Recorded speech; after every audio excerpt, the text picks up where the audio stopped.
supplier product availability module.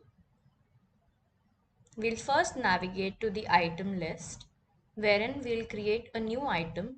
We'll specify the item code, the item group,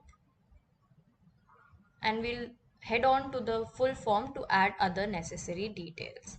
Now you can see in the purchasing tab, we can add the supplier details. I will add the supplier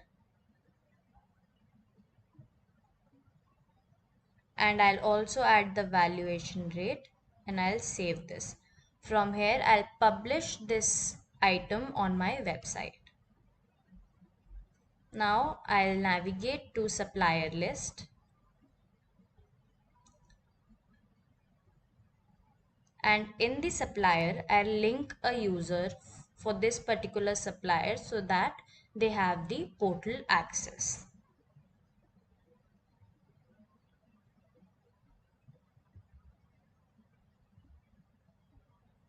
And I'll save this. Now I will navigate to stock entry list and I'll create a new stock entry. I'll specify the stock entry type, which is material receipt. I'll select the target warehouse, item code, as well as the quantity. And I'll save this and submit this particular material receipt.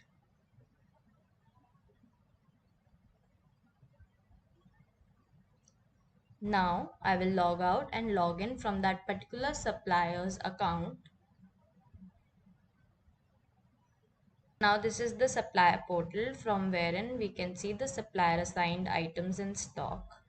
So we have the item name, the warehouse and the total number of quantity. We can search by item name as well here.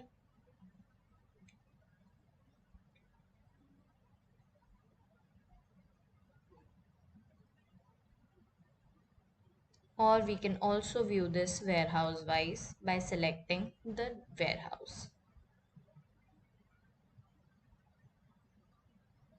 Right now I only have access to one warehouse, so I'm only able to see the stock of that particular one warehouse. If I click on the clear button, the filters would be cleared.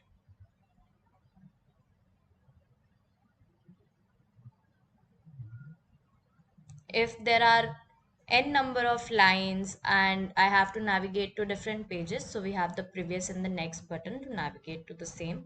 Since I only have two items right now, so I only have two rows in this table.